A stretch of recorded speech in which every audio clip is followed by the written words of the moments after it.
Are we ready? Are we ready? Are we ready? Let's begin.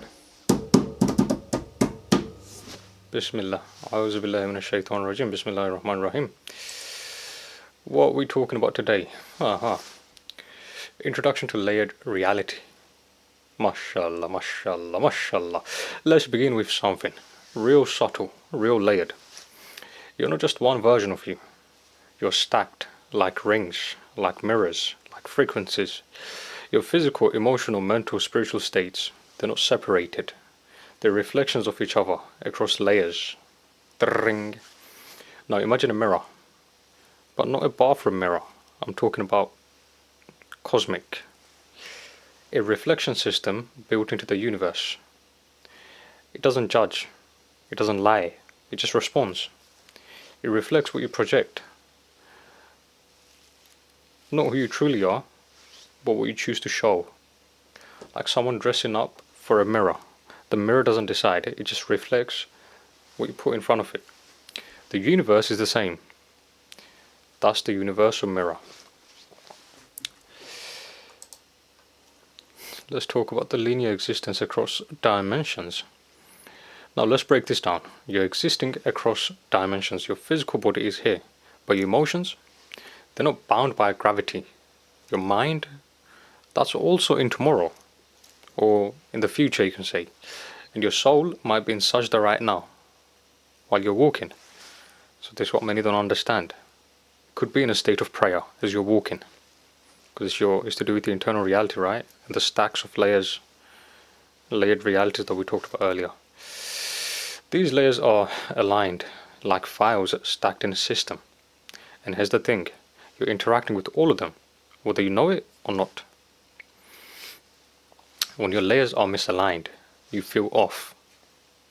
You say something you don't mean. You act out. Or you can say you act out of fear while preaching love. That's because your love is not coming from a place of authenticity, right? Because again, your layers are unsynced. So this isn't about living in one realm. It's about becoming aware of all the ones you're already living in. Does that make sense? The universal mirror concept. Now, picture this. The cosmic mirror again, right? It reflects, yes, but it also, you have to understand, it's like an algorithm.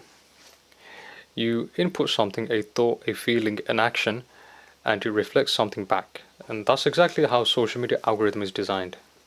Right? You think of something, you look into something, you search for something, and it just shows up.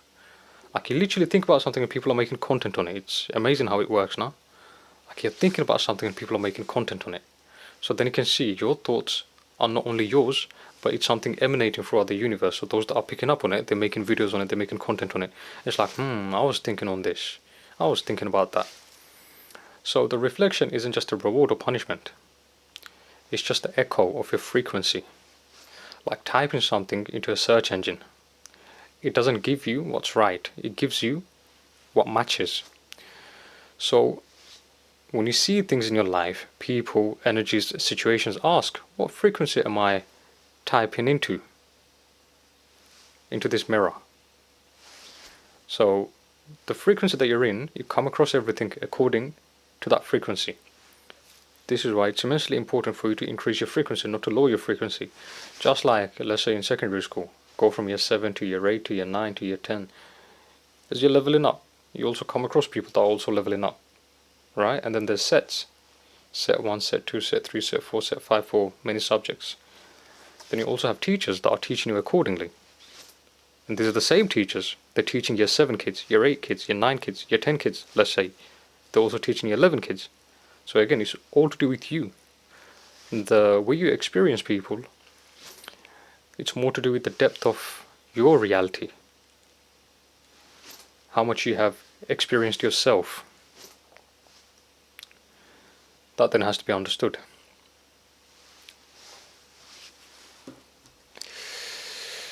Reflection as illusion. This is where it gets deep. That reflection is not the full truth. It's a curated projection. It's who you're trying to be, who you want to be seen as. Just like someone picking a photo right? Or photo filter for Instagram or Snapchat. It's not fake, but it's edited, you can say. We do the same. We speak a certain way, we move a certain way, not always because we feel it, but because we want to appear a certain way. And then others respond to that version, that reflection, not the real. That's how the illusion grows. Females, they understand it very well. If you go on a female's Instagram account, just to give you an understanding, for example, every image that she posts acts as a funnel, right? Funnel for attention, funnel for attention. Whatever attention that she may be seeking, for example. So again, if you want to find out what a female is truly like, you have to observe her in her natural state, right? No makeup, no filter, no nothing. Because when they put on makeup, when they dress up, they begin to act different, they begin to talk different. The reality changes, right? The illusion that they're given is not the same as the authentic version, if that makes sense. Like when they're not putting on that act. That then she'll give you some understanding about catfishing as well. Like a lot of people, they catfish. They use images that projects this beautiful person, but in reality they're not that. But they use that image to, let's say, pull attention from people. And so these are the people there, let's say, DMing them, messaging them, speaking to them on the phone, thinking, oh, this person actually looks like this, right? So they're holding that image of that person in their head, thinking, oh, she looks like this or he looks like this, and they're talking to that image. So they're not actually talking to that person per se, but they're talking to that image. The image that they have believed in, you can say. Implications of reflection, and the danger. We start reacting to reflections, not the truth, not to the soul, but the image, the images, projections, masks. It's like yelling at your mirror for how you look. You forget the mirror isn't wrong, it's just showing you what you gave it. Social media is the clearest proof of this. Curated selves, filtered reflections, everyone performing for the mirror. But the more you identify with your reflection, the more you forget who you actually are. So a lot of people, they have lost themselves completely. They created a avatar, for example, on social media, and they have fed that avatar, as in the version that they have curated, they have fed it so much so to a point they believe the version that they created is them. Alright? So you see the attention that this version is getting. If it's no longer getting any attention, a lot of the time they lose their mind. They don't know how to operate. They don't know how to function properly. Right? It's like running a business. All of a sudden your business is not doing well. So they think, oh, maybe I've gone ugly. So maybe I need plastic surgery. Maybe I need to go and get some Botox done. Maybe I need to get some lip fillers done. Maybe I need to do this and do that. Right? To keep the engine going. So then that then has to be understood, the danger side of it. Algorithmic nature of the universe. Let's go technical for a second then. The universe is an algorithm, as we explained earlier. Not metaphorically, literally. It receives input. Your zikr, your anger, your jealousy, your love, and it processes. Then it reflects that back into your world. So everybody's living in their own world, has to be understood. So when you hear people say, you can't change the world, there's no such thing as changing the world. You can definitely change your world, because everybody's living in their own world. Everybody's living in their own server, you can say. So if you begin to work on yourself, as a result of you beautifying yourself, beautifying your server, cleaning your server, making your server look nice, making your world look nice, other people, they will be inspired by it. And you can easily influence them, because again, if it looks clean, if it looks nice, then everybody's drawn towards niceness, everybody's drawn towards cleanliness. So when your life starts glitching, you don't curse the output, you check the input, right? It's not personal, it's physics. You want light, radiate light. You want clarity, purify the intention. That's the real code. These things then has to be understood. Self-awareness through reflection. This is where the real work begins. Use the mirror. Not to admire yourself, but to read yourself. When you look at what's showing up in your life, right? What is this showing me about me? What can I learn about myself through this? Why is it showing up, right? So these are the things you have to meditate on, contemplate on. Maybe you thought you were patient, but your mirror shows conflict. Maybe you believed you forgave, but your mirror reflects tension. These aren't failures, they're reflections. And again, mirror don't lie. They're showing you where you are out of alignment, so you know what to fix and what to work on, and giving you a chance to correct the layers so they can begin to start doing the surgery straight away. Practical analogy. Grooming the layers. Alright, let's make it even simpler then. You wouldn't walk into a job interview without grooming your appearance. So why step into life without grooming your layers? Spiritually, cleanse with intention. Zikr, love, has to be then understood. Mentally, focus, set goals, watch your inner speech. Very important. Watch your inner speech. Emotionally, regulate, breathe. Shukr ya Rabbi. Shukr ya Rabbi. I'm grateful ya Rabbi, immensely grateful. Don't ignore the wound. Tend to it. Physically, rest, eat, move with care. If you want your reflection to glow, you have to align what's behind the mirror. Make sense? Universal insights. Most people aren't living in their truth. They're just reacting to their own reflection in someone else's mirror. Right? Pay attention. They're just reacting to their own reflection in someone else's mirror. They speak to be accepted.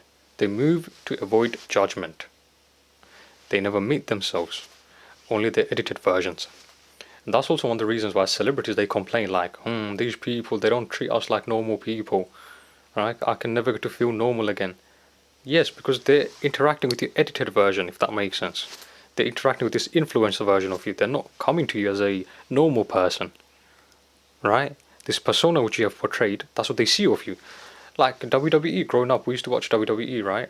And I never thought to myself that these wrestlers, I never thought to myself like they have an existence outside of WWE. The characteristics and the personas that they have portrayed, I truly believe like this is who they are. This is how their life is. And if they made themselves to look scary, I really thought, you know what, that's how they are in real life. That's how they are 24/7. Same with your teachers in school. Because you see your teachers on a daily basis acting like a teacher. If you see him outside of school and him acting normally, it's just like, feels weird. It doesn't feel very normal. It's like, no, you're not meant to act like this. You're not meant to have a life outside of school. But of course you understand, of course he has a life outside of school. But again, it feels as like, no, you're not meant to have a life outside of school. You're a teacher. You're meant to be a teacher 24/7. You're not getting this. So then, if we then understand that, you have to flip the script and go inward. If you face the layers instead of the mirror, you begin to move different. So start working on these layers rather than the mirror itself. Like, so again, working on these layers would be like, you know how females, they do their makeup. They do their makeup, it's like doing their eyebrows, doing their eyelashes, doing their contour, doing their foundation, their lips. Every aspect of their face acts as a layer, you can say. And they know how to perfect it. So they look perfect in front of that mirror. Does that make sense? So they can in-tune themselves with that version. In reality, a female can never come out of herself and look at herself and how she looks. Right? So if the makeup looks bad, or if the makeup is melting, a lot of the time she may not be able to tell. Does that make sense? And it's the same with guys. Guys that get a haircut. Because after sometimes you realize, yeah, even the haircut itself is an illusion. Because again, what I'm believing in is the illusion that I'm looking at in the mirror. It's just my appearance reflecting. So in reality, can you really come out of your body and look at your haircut? So why is it that you're looking at a mirror and you believe you look nice as a result of you looking nice in the mirror, your reflection looking nice in the mirror, you then out of nowhere have confidence. So in our way of training, you have to bring out your inner confidence. Whether you have a haircut, whether you don't have a haircut, that doesn't mean you don't groom yourself or don't make yourself look nice. But the point that we're making is you're not supposed to rely on external factors to have this internal confidence. Make sense? The ones who do this, they don't chase mirrors, they walk through them. So you can walk through the illusion of this dunya. So then, I believe that's the last part.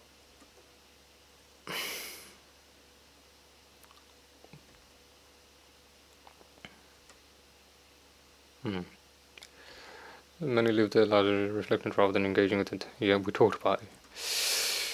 The universal mirror isn't good or bad. It's a tool. You have to understand. It reflects what you show it. So if you don't like what you're being reflected, don't smash the mirror. Clean the layers, right? So again, let's say a female, again going back to her hair, makeup, or a man getting his hair cut. So a female, if she doesn't like her eyebrows, for example, or if she doesn't like the way she did her eyebrows, clean that. Do it again. Does that make sense? So that's what you call cleaning the layers. Emotional, spiritual, mental, psychological. There you go. You don't need to perform. You need to prove to yourself that you're capable of aligning. And the reflection will follow. Once you understand it, you're not going to perform for people. You don't have to. You'll then realize within yourself you don't have to prove anything to anyone anymore. And your life will be kushti. That's the secret. It was never about what you see, it's about what you want it to be and how you bring it out. Just like a haircut, again going back to the haircut example. It's not about the haircut itself, it's about the haircut that you wanted within yourself. So then again you ask the barber to give you that haircut. But again, you visualized it within yourself that you want that haircut. As a result of you visualizing that haircut within yourself and the barber giving you that haircut, the reflection that you're seeing in the mirror is then a manifestation of what you want it to be. You know? So if it then looks nice and the barber did a good job, then mashallah, you're happy. Hopefully this was enough. May Allah bless you and may Allah forgive me. Ameen.